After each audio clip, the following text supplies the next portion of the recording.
Hello! I don't know if we're really live, but let's pretend we are. Welcome to our San Diego Comic-Con live reaction panel. They've just wrapped up, like a day and a half of Comic-Con, and there's some things worth talking about. I'm here with Ed Greer and Carolyn Page. Thank you for joining me on this lovely, sunny Friday in Southern California. Not quite as south as San Diego, thank God. We're here in LA, hanging back, but our friends are down at the con, and man, do we have some stuff to talk about. First off, I'm so glad Carolyn is here today because she is going to tell Ed and I why we should be excited for The Lord of the Rings, Rings of Power. We just had the panel like 20, 30 minutes ago, big Hall H thing. They dropped a few trailers, they dropped some cast, and a lot of names that sound like a Welsh AI lost its mind and just started spitting things out. This whole series was actually made by AI. They fed to all of Tolkien's work into an AI. Look, I mean, Ed and I can't speak for Ed, but my Lord of the Rings, I've obviously seen the trilogy a couple times, and I read the book series when I had mono. It was like a weird dream I had. So I saw this, and I wouldn't say I shrugged my shoulders. I kind of said, okay, I'll check that out, but why should I be super excited or not for this new Lord of the Rings show? Well, I think you come for the rings, you stay for the wigs. Like, the wig game looks good. I think it's so great that we're finally seeing like more like culturally and ethnically diverse characters in this storyline. Like, I'm super excited about that. I'm excited, but I'm dubious if this is gonna, because it's not based on Tolkien's work. It's like this 50 hours of fan fiction we're gonna get. Right. I think it's gonna be good, though. My understanding is that this is based on an era that's covered in the Silmarillion ding dong. The Silmarillion. This is the Second Age, which we know some things about, but like we don't know exactly how. I guess this is about Sauron's rise to power. Is that fair to say? Yes, that's what it seems to be. It seems to be like the creating of the Rings of Power, possibly, the distributing of the Rings of Power. We're going to learn a lot about that. I'm personally most excited about the music because the composers, Howard Shore's coming back to work on this series, who did, of course, the music for the original There was trilogy. some guy that opened it up, Bear somebody. And Bear McCreary, who is my guy. He did the God of War soundtrack. He's done a ton of movies, and his music is like the most epic. So regardless if the acting's bad, directing's bad, I don't think it'll be. The music's going to be great. So it's going to have good music. Okay. Yeah. And then you were saying that this is like season 1 of 5. They're filming, like, they've committed to a lot of this, right? Yes, I read that they have that Amazon bought 50 hours of this show. And so wow. And then there was a comment that they were like, so and they own your healthcare provider. So it'll be like 50 hours of this, so that'll take us into season 5. So maybe we'll be getting 1-hour episodes, 5 seasons, 10 episode seasons. That's what I'm saying. That's a right big now. ask for a casual Lord of the Rings fan. Ed, what's your take after this panel? I mean, okay. I am one of the rare people who knows enough about the lore to think that the part before Aragorn and all those dudes was the interesting part. Because again, we're going to forge these super rings. We're going to give them to all the, let's call them species, as we were talking about earlier. The species, not races, the species that are on this world, right? And what they do with it and how they mess that up. Should we have the debate? Because it's not species, because you can have sex with an elf, right? And the baby comes out. Is that? But does the baby come out okay? There's half elves. It is canon. There are half elves and half men. But I don't think dwarves get freaky like that with each other. Well, I just want to put it out there. I should mention that I think fans, since we're streaming live, I think they can comment along in the sidebar, and Billy will paste them into the script. So if you have a strong take on if you can have sex with an elf or dwarf, please, let us know. Star Trek taught me that different species can have sex in space. Yeah. So why not in the cinnamon roll? I mean, Silmarillion or whatever, Yeah. So we should call them tropes. Yeah. the elfish tropes. The elvish tropes, the dwarfish tropes. Yeah. So basically, I'm just one of the few people who thinks that period of we're all going to get these basically nuclear weapons. It's going to change the way we interact with each other. We're going to have to come to the realization that we got to get these all into one ring and then destroy it. All that's a beautiful tale that's like You snap your fingers in the original movies. You say that's a beautiful tale. To me, that sounds like an epic tale of swords and sorcery and politics and stuff like that. More in like a Game of Thrones tradition or something like that. When I feel like, and look, the person who knows the least about Tolkien is like speaking for what he really wanted. But to me, like the heart of it was this story about hobbits and communalism and just the small. The power of the small individual who wasn't part of this epic, holding the swords of power and wielding flaming fiery swords and stuff like that. It's about the little guy and like the love that we had for each other and the humility. This is about how the failure of bureaucracy brings us back to a communal value system.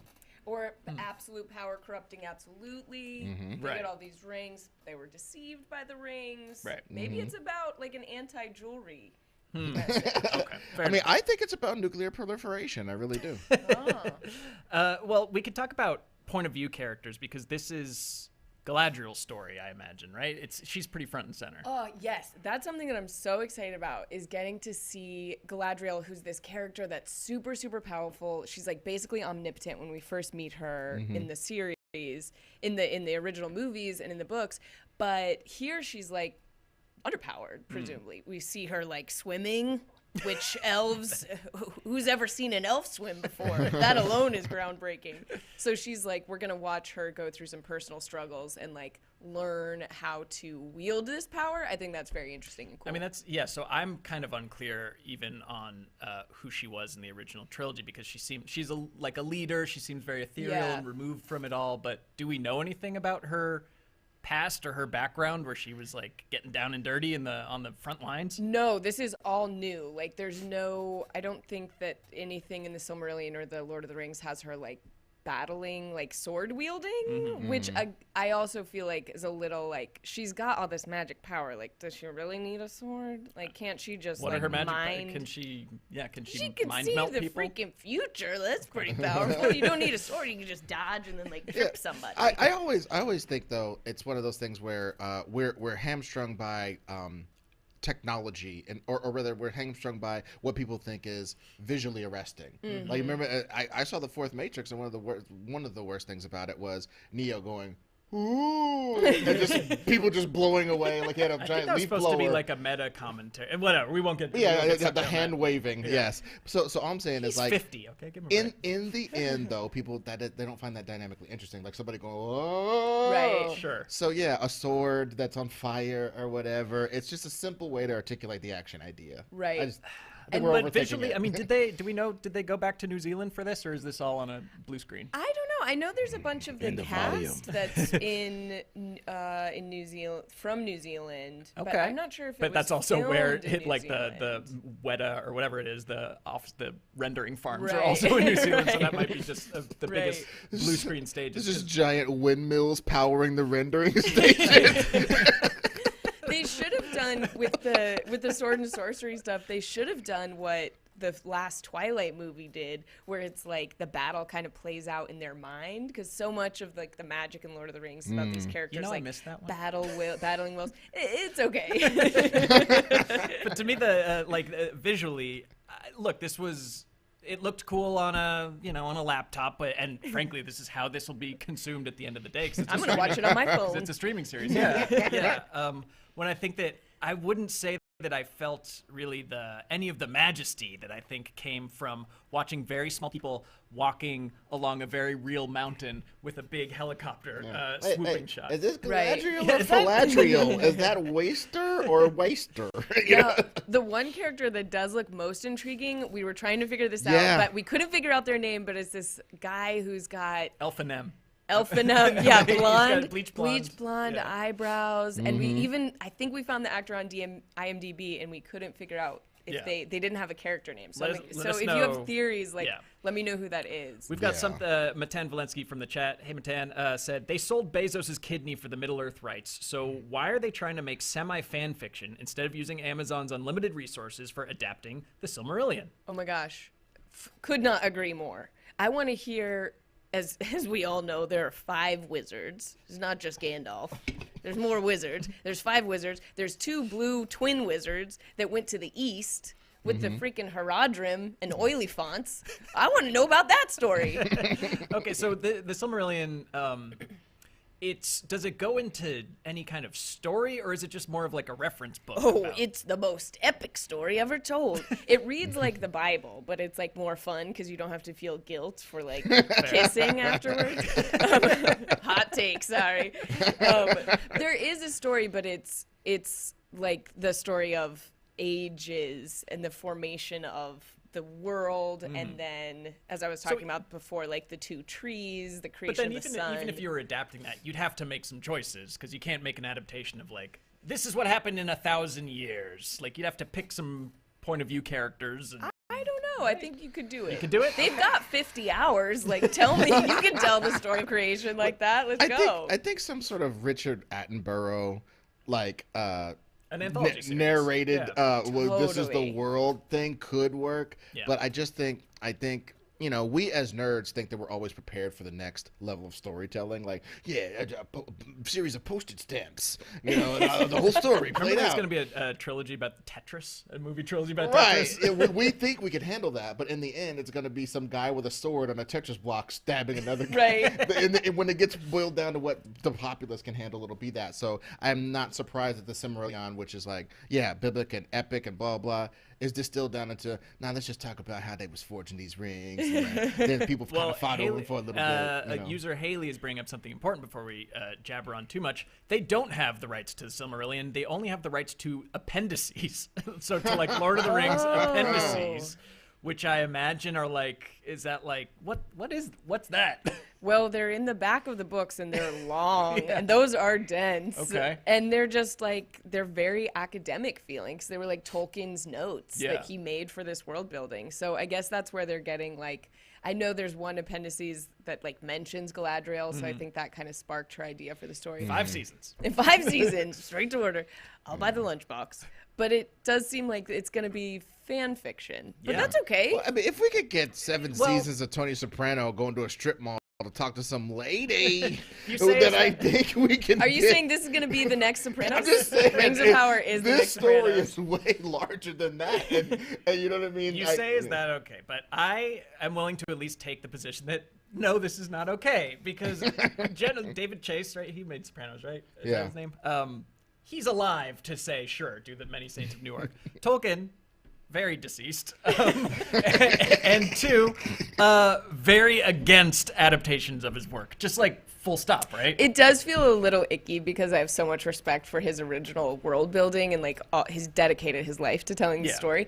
So I feel a little gross about that, but I'm hungry for my elvesies. I need it. We have The Witcher, we have D&D, which we're going to talk about in a second. I just think that like the creators have the rights, and they through various things they get sold or they get bought off or they get passed on to somebody who doesn't care and stuff like that. But when we have somebody who very clearly was like, no, I'm interested in language and linguistics, and I've put this world as it is, and I would hate to see this fall into the wrong hands. It seems very funnily ironic that Amazon is now like, no, it's ours now. Especially that it is specifically Amazon, like this mega corporation that's like done so much industrialization. I which can definitely explicitly Tolkien was like, hey, this is you can bad. get an Uruk-hai on Prime right now. We can get one delivered. Well, but also Amazon starting out in books, right? And the written word, and how ephemeral and powerful the words hitting your brain and the image that is thus created, all that is. And they're just like, nah, screw it. Get some cinematographers out to New Zealand right now. We could do better than your mind, for 50 hours. Yeah, it's sad. I mean, look, there's plenty of creators who didn't have such a strong take against it. When it's like, fine, they like George Lucas is like, I'll take the money. Also, like, go ahead. Hold on. Okay, when did he die? When did Tolkien die?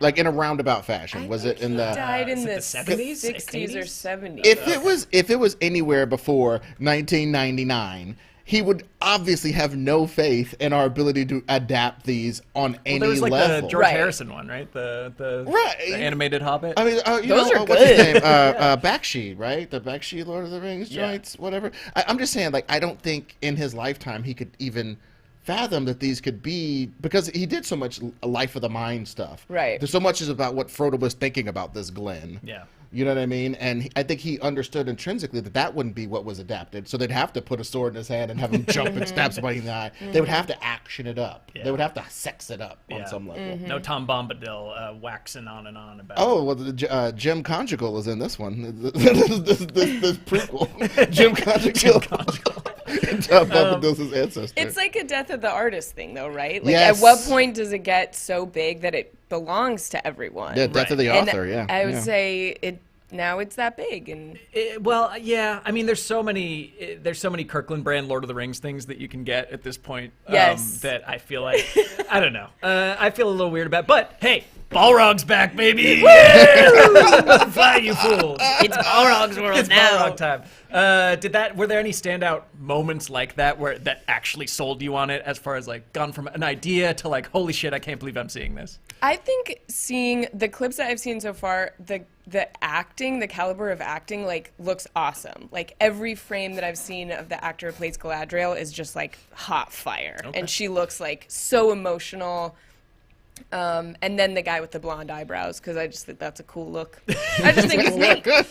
I don't know if is this stuff public? Like they played clips too. Are they posting the clips online? Do we know if that's happening? The clips? Well, they posted the trailer, but right. But they're also talking about like we had people inside. We have women and men on the inside of Hall H right now. There's like a elfish dwarfen pick-off, like they have like a challenge of like Elrond and Durin have to each swing once at a stone with a pickaxe, and if like Elrond doesn't break the stone in one hit, like he's kicked out of the dwarf lands forever. And then they cut right before it happens. Does that sound cool? Is that doing it for you? Yeah, that sounds really cool. Okay. But again, like, are they really gonna do that? It sounds like a pissing contest. Like, these are two like immortal, powerful God-level beings. I'll tell you something about peeing He's gonna contest. break a stone. Yeah, and peeing contests were all they had back then. Okay? There's walking, peeing contests, useless fights, and being defeated by magic. That's all they had. The other stuff we have to look forward to: first female dwarf on screen. Yep, let's Oh, go. nice. She doesn't have a beard, but I hear that there are going to be female lady identifying bearded dwarves, which I'm all about. I'm very jealous that I don't have a beard. Rock out. Yeah, I'm jealous I don't have beard armor. I want an armored beard. Apparently that's in there too. Oh yeah, put some runes in there. Yeah, Powerful. I don't know. What's your so this is coming out September 2nd. Mm-hmm. So soon. Yeah. I gotta cancel my wedding. Congratulations. No, I'm not getting married. But just taking the temperature after this, I know we're all pretty hyped after seeing it. Gosh, what are our expectations for this? Do we think that this is going to be a cultural phenomenon on the level of a Game of Thrones, or is this going to be like a Amazon hit like The Boys, or is this going to be a big expensive streaming embarrassment like Halo? Those are your three tiers that this is going to fall into. You got to call your shot. Ed, what do you got? Right. God. I'm hoping that it's somewhere between that last one and The Boys. I cannot imagine it being as big as The Boys, because I think The Boys, to a lot of people's minds, improved upon the source material. Whereas in this, I think they got no chance to improve upon the source material, because people are just going to build these appendices up in their head to be whatever they're going to be. So I think that's what would keep it from being a cultural phenomenon. If it was good. We have no idea, besides the trailer, if it's quality, but like if it is well made. Sub Boys would be probably fine. Now, Boys. Sub Boys. But this cost them like $1 billion. They can't settle for Sub Boys. To be Sub Boys. A drone is going to fly into your window and beam this into your eyeballs until you like it. Let's go. I think that's an interesting comparison to The Boys, because The Boys was so new, right? It felt like we hadn't seen anything like that before. And this feels like we just saw that D&D trailer. We've seen, there's Witcher, like, there's so much.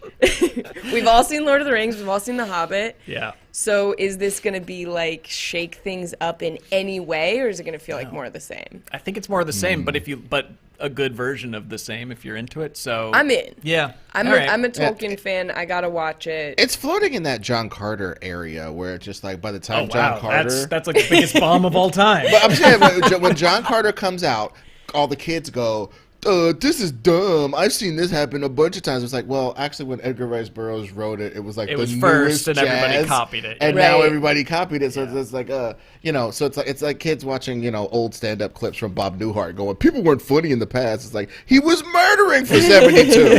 You have no idea. Right. Fair. Right. Fair. Let's go back to the original. Well, no, I think this was D&D post Lord of the Rings, like the invention of the game. There were actually 80s, right? a very big lawsuit that altered D&D because it originally had Ents and Hobbits in it, and Tolkien's estate Gotta sued tweak. Gary Gotta Gygax tweak just a little. to Just take enough. those out. So the other thing from yesterday, and by the way, if you watching along have more hot Lord of the Rings takes, we will pause and bring those up as well. But let's talk D&D. I hate this. Look. I'm not. I've never played a full game of D&D, and I still want to, and I still will. But this movie made me sick to my stomach. No, it didn't make it. It just. I really did not like this trailer one bit. They debuted it yesterday. Dungeons and Dragons panel. Honor Among Thieves. I love the idea of Dungeons and Dragons. I love the idea of assembling a team and you generate your own story. It's a little bit improv. You get to be with your friends. You have fun. This looks to me like every movie made in the last 10 years just blended together into like a gray, snarky slush. Where this could be a Netflix streaming algorithm movie, 100%. I am so off.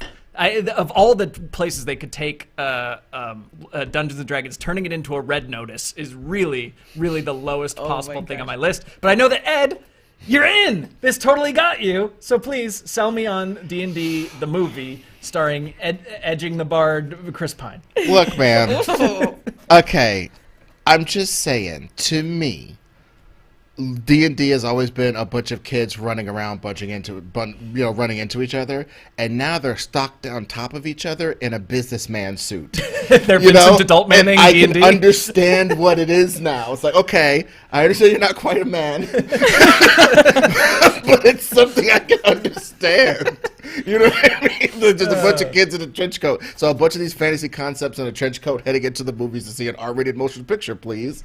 That's what that's what I like about it, because otherwise it's a bunch of cats running around in different again, to me, I understand you need to wrap a story around it. Right. Like in modern blockbuster storytelling, it's got to be like kind of actiony, it's got to have some humor and stuff like that. But this feels so much like a product of its time, and I thought that D&D was supposed to be like like at least give me the like half-baked English accents that all fantasy people have. Oh, that's a good point.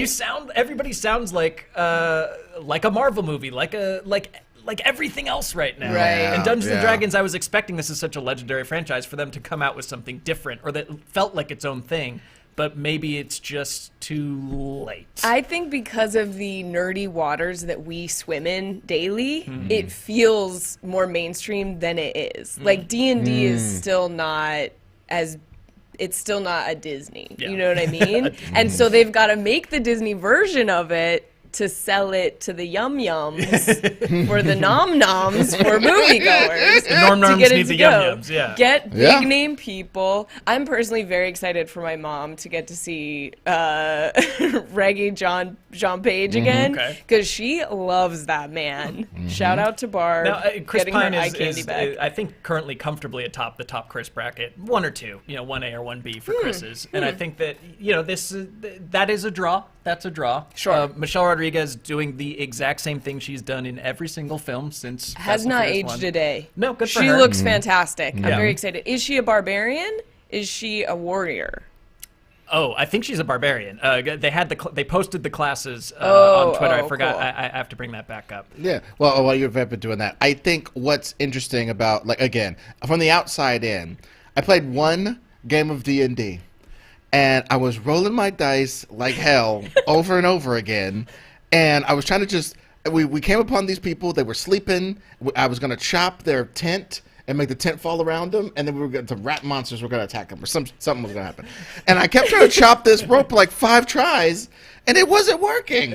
And I was so angry. So they're showing pictures of the activation, the tavern, which is actually very, very cool. And they very cool, Very cool. Very cool. very cool. I would say. But I do think that something D&D does lend itself more to an immersive experience. This is, again, why video game movies rarely ever work, because part of the joy of it is having some sense of control over where the story goes. Right. And I feel so out of control watching this.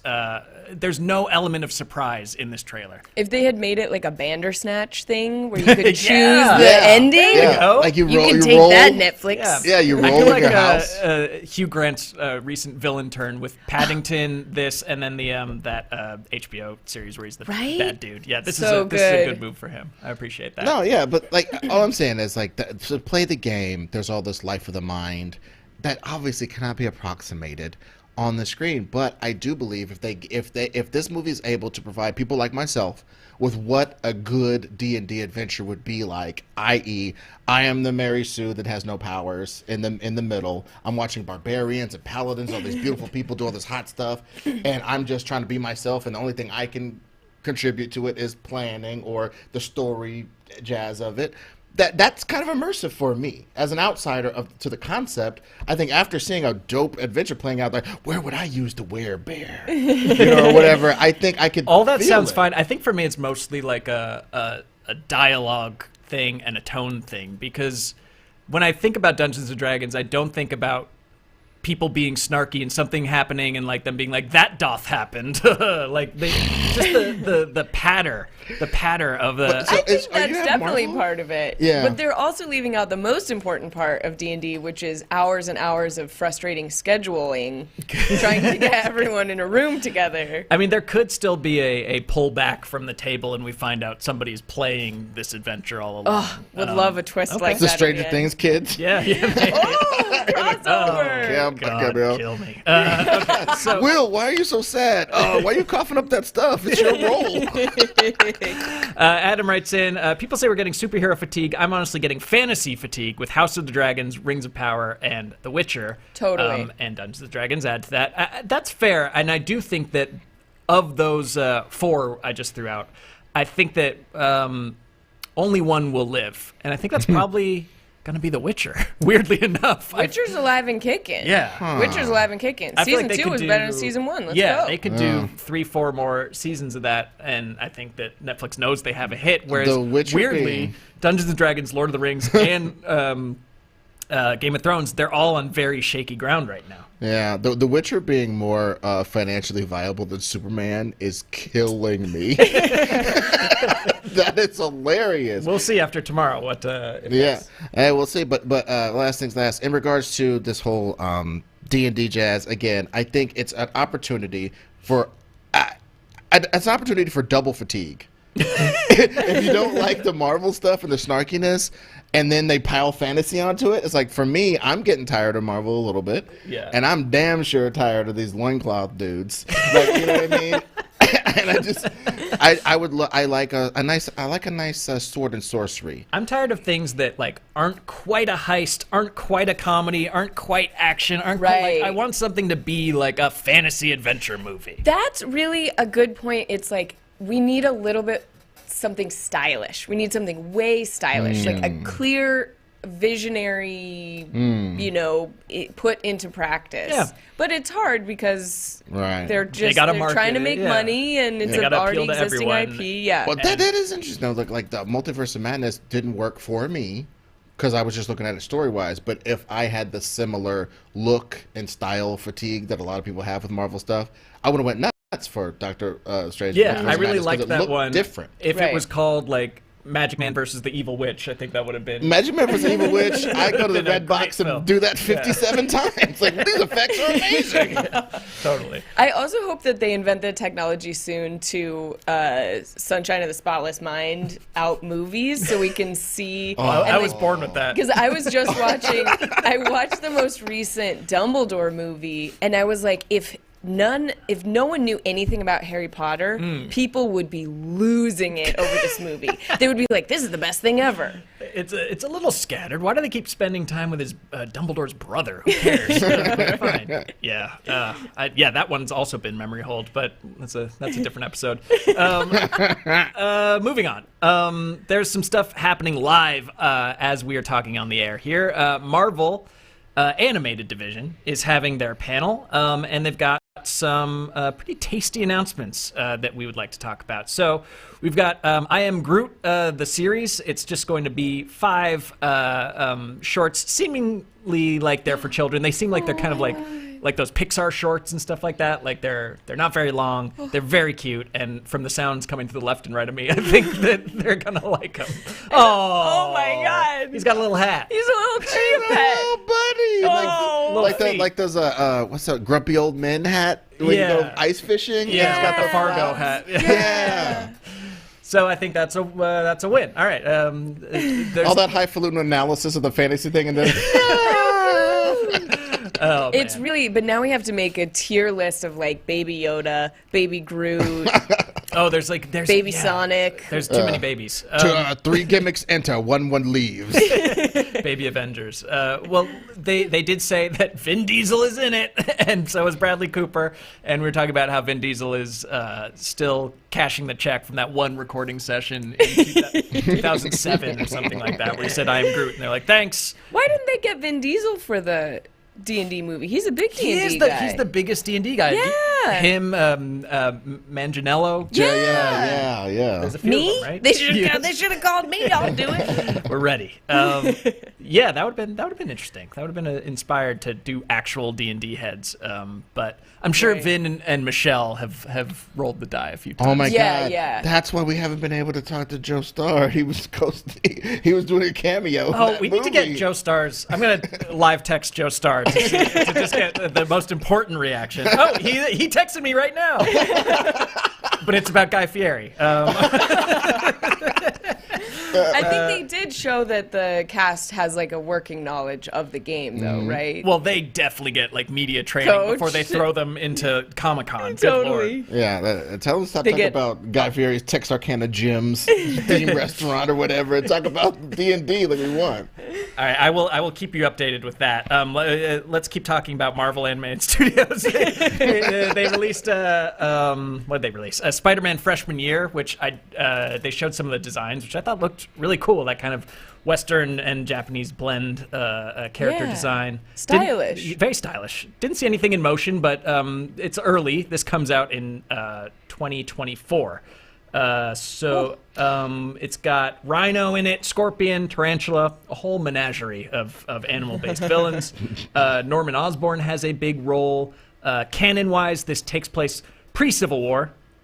Is that any thing that does it for you, Ed?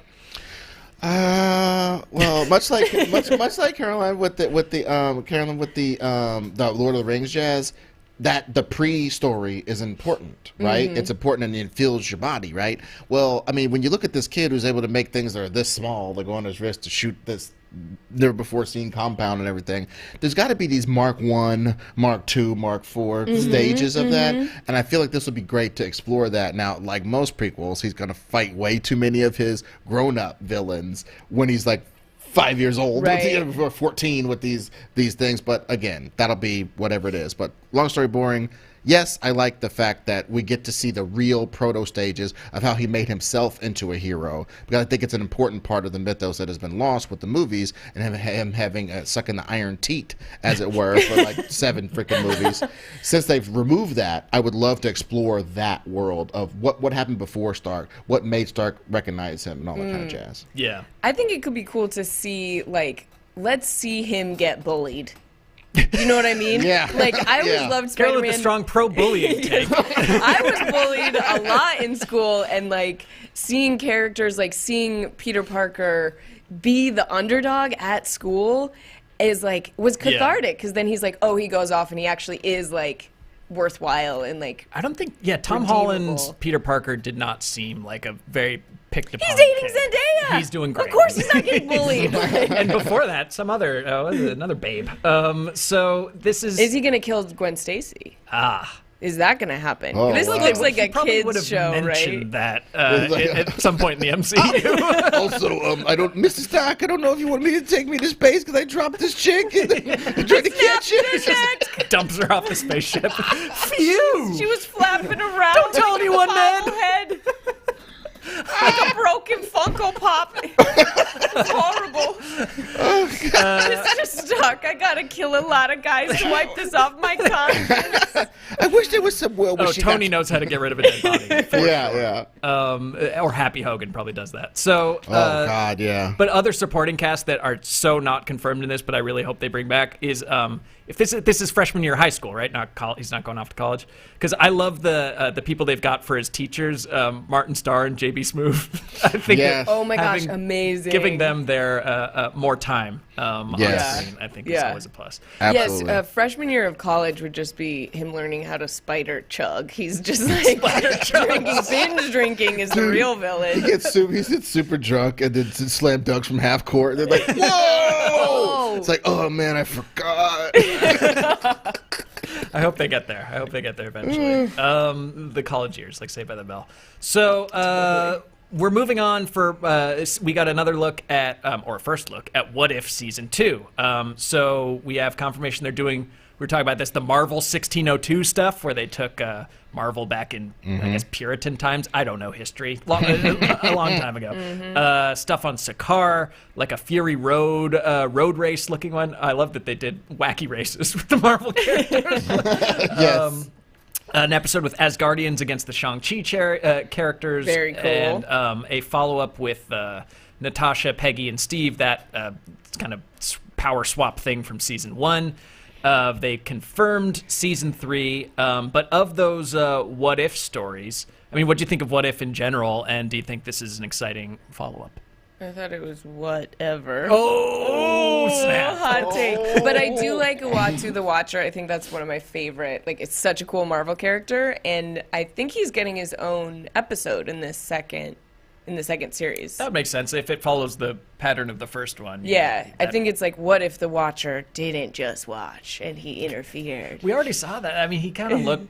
It looked wrong. That's to the me thing to about see the him Watcher. Fist fighting. He says that he doesn't interfere, but it seems like every time he shows up, he's stirring the pot. Yeah, it's kind of like seeing Yoda fight for the first time, where you're like, oh, no, okay. It's like, that's not how I imagined it. Why are you flipping around so much? He hikes his skirt up and spin kicks him? You got the head, use it. I want to see one big headbutt. Ed, any of those What If Season 2 teases excite you? Read them all again? No, I'm just joking. I think a further exploration of zombie world is interesting. Well, this is you're teasing it, but there's I believe a separate Marvel Zombies spin-off, animated Marvel Zombie spin-off. So we're getting a bunch of Marvel Zombies. I thought there was going to be another like an in-cap episode. Oh yeah. If I understand the notes correctly, we're getting Marvel Zombies as well as What If Season. Oh yeah, I did hear that. Well, okay, yes, I would like to. I personally am more. I'm not interested in Marvel Zombies just because they're zombies with powers, but I do think that world and its politics are interesting and are worthy of a series. So as far as the other ones, I mean, 1602, I like the fact that Marvel Zombies gets a series and 1602 doesn't, because I think 1602 tends to fall apart. Well, this after is clearly if Season 1's the template, like this is where they kind of pilot things and see if people like it. Exactly. So I'm intrigued to see. I was not a fan of 1602, not because I didn't like it. I just wasn't a fan of it. I did not actively dislike it. Wasn't a fan of it. Yeah. So if that intrigues me and intrigues other people, and they do a series off of that, that's awesome. I like the reinterpolations of Marvel characters in general. I think they stand up to that re-examination at least as good as DC characters, if not better. Yeah, we had we'll probably do this not on camera, but we had a fun time imagining the Marvel heroes in the 1830s. Right. There's so many different ways. Yeah. So I agree. Marvel Zombies is probably the most exciting announcement for me out of this group. I do love how dark and messed up those comics get, and the way the heroes and villains kind of realign around their undead hunger for flesh. And it is TVMA, so they will do it. They will actually be able to pull off the things of like them eating Galactus's eyeballs out and stuff like that. Sweet. We'll get to see that. I'm excited for the 1602 because the reason why they chose that time period and it like features X-Men so heavily is because X-Men are all about like being othered from society, or there's persecuted group, and in 1602 there's lots of persecuted groups too. So it's like their the marriage of that time period and their kind of philosophy of that series, I think, go really well together. Yeah. Plus, capes are cool. They got more capes and cloaks back then. Way so more in-universe cape work. Yes. Hat work. Yeah, I do remember reading that. I think I probably read it too young because I loved the idea of it, but then they actually committed and wrote it in like a older English dialect, and I was like, this is hard. Yeah. I put it down. Why does everything have an E after the end of it? Speaking of being an adult who never grew up, X-Men 97. That's the other big one. This was the first project that Marvel greenlit after acquiring the X-Men from Fox. I was going to say seems like a no-brainer, but is it? We had some images of the characters, the same costumes with some few tweaks. Storm's got Mohawk-ish. She's half hawked. Why are all the notes about their hair? Magneto has long hair. Okay. Rogue, I imagine, hopefully she still has like a frizzy 80s blowout. Otherwise not my Rogue. She's got a lot more white on top. It seems like white on top and then red. Okay, got it. Yeah, I'm seeing it now. And yeah, they look like their original selves. Hard to judge the style without seeing them in action. But I'm pretty excited about this. Disney is rearranging the original series to fix continuity errors and put back as intended, so Jean doesn't just mysteriously reappear at one point. Oh, that's nice. So this is like I'm actually confused about canon. Is this going to be X-Men 97 but in the MCU in 1997, or no? Or is this it's separate, like we're just going back to the 90s, this is its own section of the multiverse? I think this is a big issue with the X-Men, and I'm going to be very Well, you had a hot anti-animated series take before we started. Well, no, okay. Since you drew it out of me, this concept that the apotheosis of the X-Men concept is in that cartoon for children in the 90s is like laughable.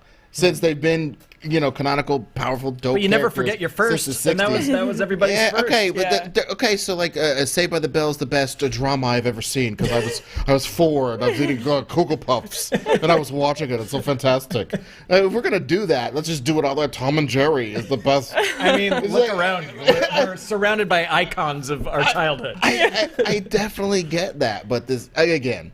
Just and then giving everybody feels it's like Don't you dare mock that song. It's the Cookie Crisp jingle giving you chills. Pretty much, you know what I mean? This is one of the hotter takes I've ever heard. I'm just saying it was like if you took like the skim off of when kids go to restaurants and order like buttered noodles and chicken, whatever, and everybody else is eating sushi and stuff. That's how I feel like when people are like, X-Men cartoon. That's how I feel. It's fine for you to eat your chicken nuggies and your buttered noodles.